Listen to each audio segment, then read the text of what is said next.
Wuthering Waves is a game that seems to be doing everything right. Constant communication from the developers, amazing quality of life updates, and absurd marketing and promotional materials for their most highly anticipated releases. There is no doubt at all that the hype for versions 1.3 and 1.4 are at some of their highest levels yet, and with the recently released teasers and just announced livestream on the Black Shores update, it's clear that Kuro's making some big moves following the filler patch that was version 1.2. There's a lot to look forward to from the release of Shorekeeper all the way to Camellia, along with all of those unique and new 4-star characters in between. However, there's one topic that's been gaining more and more traction across the community, and that's the number, or well, lack of number, of playable male characters in this game. With male-focused games like Love and Deep Space garnering tens of millions of dollars in sales in recent months, it's clear that the market is there.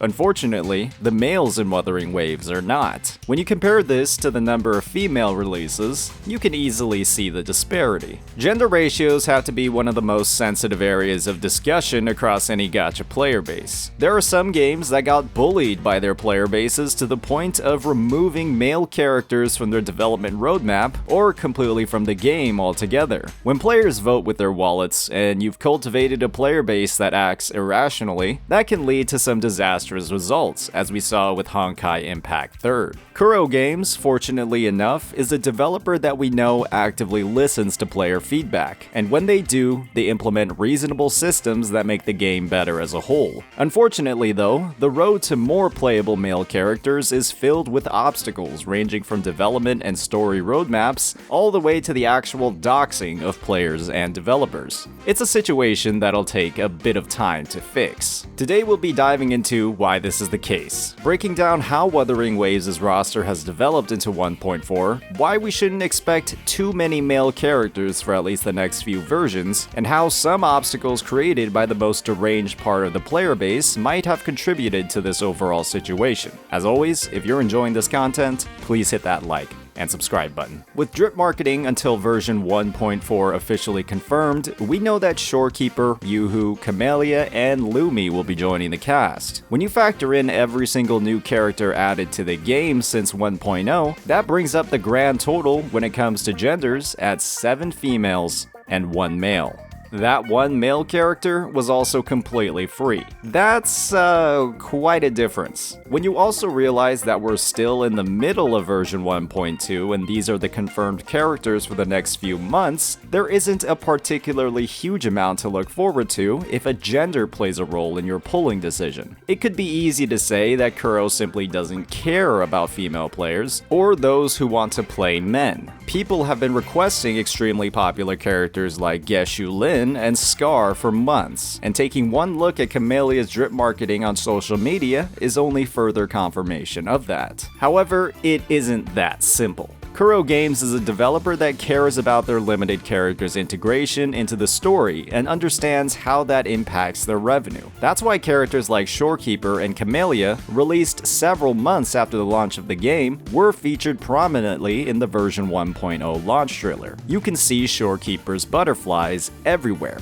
And remember, this was at the launch of the game in late May. Out of all the limited characters we've seen released, Jeja is the only one who wasn't featured in this launch trailer, and she'll likely be our lowest revenue banner for the foreseeable future. Every other character, including Shangli Yao, was hinted at very early on in the game's lifecycle. What we need to understand as players is that developing these characters likely takes a significant amount of time. There is an incredible amount of care and polish put into every single one of Wuthering Waves' characters, with unique animations on every attack, be it basic, heavy, or plunge, bundled with even more supplementary animations like intro skills or their unique Conbean animations. To put it simply, there's a lot more work put into a Wuthering Waves character than characters you might find in other gacha games like Genshin Impact or Honkai Star Rail. Blending together amazing aesthetic design, satisfying combat feel, and unique animations for every single character means that Kuro might have to start work on them a lot earlier. Characters teased in version 1.0 still aren't here yet, and a huge portion of that that is likely due to their involvement far later in the story, like with Fraxidus. Releasing limited male characters with low story preparation or involvement can be a risky move, and we've seen what happens in games like Honkai Star Rail and characters like Argenti. With knowledge that Jian didn't have the highest sales, especially compared to Yinlin, and the historically low performance of male characters in Punishing Grey Raven, this was likely a big reason for why Shang Li Yao was given out for free. For characters like Geshu-Lin and Scar, the hype is undeniably real, but with the next two patches focused on the Black Shores and its development, it's understandable that it isn't their time yet. Remember that Kuro was cooking the releases of Shorekeeper and Camellia since the launch of the game, and that just means they're going for a slower burn with Scar and Geshu-Lin. The story and development roadmap is one of the biggest factors in play here when it comes to the delayed release of male characters, but there is another potential obstacle in play, and that's the deranged parts of the Wuthering Waves community. Every community has its share of bad apples, and according to some personal accounts from CN players, shared by the Twitter user Nito, the CN community might have some problems when it comes to male characters. These problems are extensive,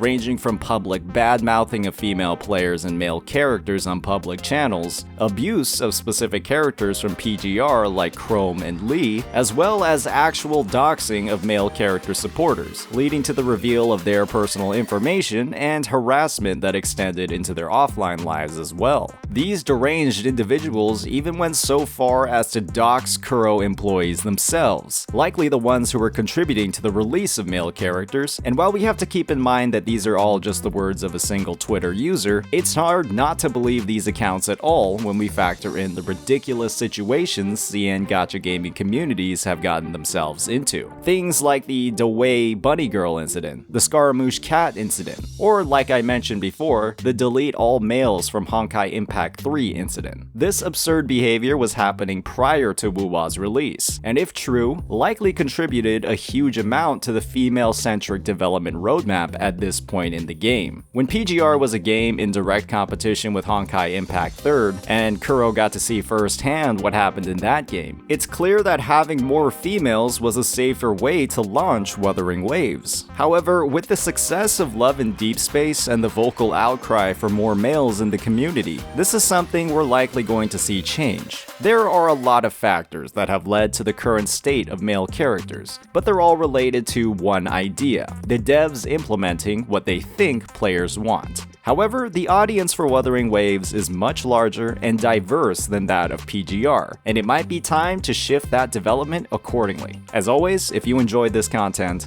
please hit that like and subscribe button. Peace out.